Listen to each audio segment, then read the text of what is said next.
चुके हैं। बीरेन जी, स्वागत आपका। मैं आपसे जानना चाहता हूं कि मनीष सिसोदिया की गिरफ्तारी के पीछे के कारण क्या हैं? आपको क्या लगता है कि इसमें कोई राजनीति है या वाकई में कोई घोटाला घपला हुआ है? देखिए, सब सियासत में एक वक्त की बात है। वक्त इसलिए कह रहा हूं क्योंकि वक्त जब सत्ता पक्ष और विपक्ष के बीच जो लड़ाई है, जिसको हम लोग ये कहते हैं कि मतभेद को कभी मनभेद नहीं बनने देना चाहिए। राजनीति में एक बात कही जाती है कि बदले की भावना से कार्रवाई नहीं होनी चाहिए, लेकिन हम आज उस दौर में हैं जहां ये देख सकते हैं कि बहुत सारे आरोपों में कई बार सच्चाई नहीं निकलती है और बदले की भावना बड़ी प्रबल हो जाती है।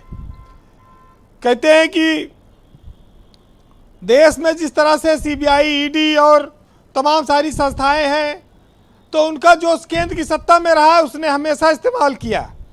लेकिन कांग्रेस को इस बात की ज़्यादा खुशी है कि अगर बीजेपी ने हमारा कपड़ा पूरा उतार दिया तो कम से कम केजरीवाल का भी कपड़ा उतार के नंगा कर दिया। अब उनको खुशी इस बात की कि दुई बराबर आ गए। आज देश के दो राज्यों में केजरीवाल की पार्टी की, आम आदमी पार्टी की सरकार है। केजरीवाल ने हिमाचल में भी चुनाव लड़ा, वहाँ बीजेपी हार गई। गुजरात में वो अपने विधायक जिता लाए और उसके बाद एमसीडी का इलेक्शन हुआ और अध्यक्ष भी अपना बनवा ले गए। तमाम लड़ाइयाँ रोज हो रही हैं। तो ये एक सियासी लड़ाई है जो एक याद दिलाती है कि राजनीति में अपने विरोधी को निपटाने के लिए जो ताकतवर होगा वो हर हथकंडे अपनाएगा। कहते हैं कि जब वक्त बदलता है तो वो उस बदलते वक्त के साथ कोई बिखर जाता है और कोई निखर भी जाता है। तो ये आगे आने वाला भविष्य तय करेगा कि आम आदमी पार्टी बिखर रही है या निखरेगी। लेकिन इतना जरूर है कि 3-4 नेता इनके पास गिन के हैं और उसमें मनीष सिसोदिया बड़े नेता थे, कट्टर ईमानदार नेता की उनकी छवि थी। वो ये कहते थे कि मेरी चाहे जितनी जांच करा लीजिए। लेकिन मनीष सिसोदिया को आज 5 दिन की रिमांड पे सीबीआई कोर्ट ने भेज दिया। देश के इतिहास में ऐसे कम मौके मिलेंगे जब किसी राज्य का मुख्यमंत्री या उप मुख्यमंत्री पद पर रहते हुए जेल चला जाए, और यह भी एक बहुत बड़ा संयोग है। लेकिन ब्रजेश जी, क्या ये नहीं लगता कि अब इस देश में नेता बनना इतना आसान नहीं रह गया है? पहले लोग कहते थे कुछ ना हुए, लफंगा हुए, पढ़े लिखे ना, नेता बन जाए, मौज करे। अब नेता बन के मौज करे हो अगर तो फिर जेलों जाए पड़े। ये भी एक खतरा बड़ा है। जिसकी केंद्र में सरकार, वो जब चाहे तब आप पे लंगर डाल देगा, उठा लेगा। ये भी एक बहुत बड़ी बात है।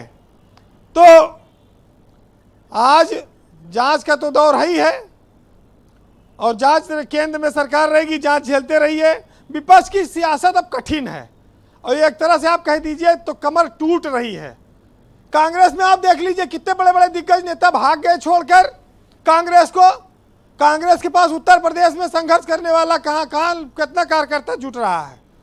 उनसे बड़ा संगठन समाजवादी पार्टी का है, बीएसपी का है, आम आदमी पार्टी भी खड़ी हो रही है। देखिए, घपला घोटाला चाहे जहाँ निकालो मिल जाएगा, कोई सरकार वो फंस जाएगी। लेकिन सियासत ये देखती है कि खतरा किससे ज़्यादा है और कौन ज़्यादा टक्कर दे रहा है, पहले उसको निपटाओ। तो ये मनीष सिसोदिया जो कट्टर ईमानदार मंत्री थे, वो भी इसी में शायद निपट गए हैं। ब्रजेश जी, सियासत में बदले की भावना के लिए लोग कहते हैं कोई जगह नहीं है, नहीं करना चाहिए।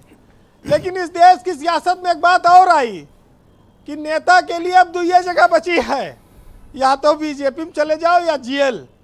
एक अलावा अब रास्ता कम है जी, क्योंकि अगर पद पे रह लिए तो फिर ये सब झटका झेलना पड़ेगा। हमारे इस देश का दुर्भाग्य है कि हम लोग बड़े बड़े घोटालों के बाद भी तमाम लोग बच के निकल जाते हैं, कुछ लोग फंस जाते हैं। बहरहाल, केजरीवाल हो, संजय सिंह हो, भगवंत मान हो, सिसोदिया हो, यही 4-5 नेता हैं आम आदमी के पास। और अभी तो ये शुरुआत है। लोकसभा चुनाव 2024 से पहले लोग कह रहे हैं कि अभी बहुत सारे लोगों पर कार्रवाइयां होंगी। अब ये देखने वाली बात होगी कि क्या परिणाम रहेगा। लेकिन एक साहित्यकार ने लिखा है, और सुनिएगा जी, वसीम बरेलवी का शेर है कि आंखों के मूंद लेने से खतरा न जाएगा, और वो देखना पड़ेगा तुमको जो देखा न जाएगा। और जलना है कब्र पर कि जलना है बज़्म में, अब ये किसी चिराग से पूछा न जाएगा। बहुत शुक्रिया वीरेंद्र जी, आपका बहुत बहुत धन्यवाद हमारे साथ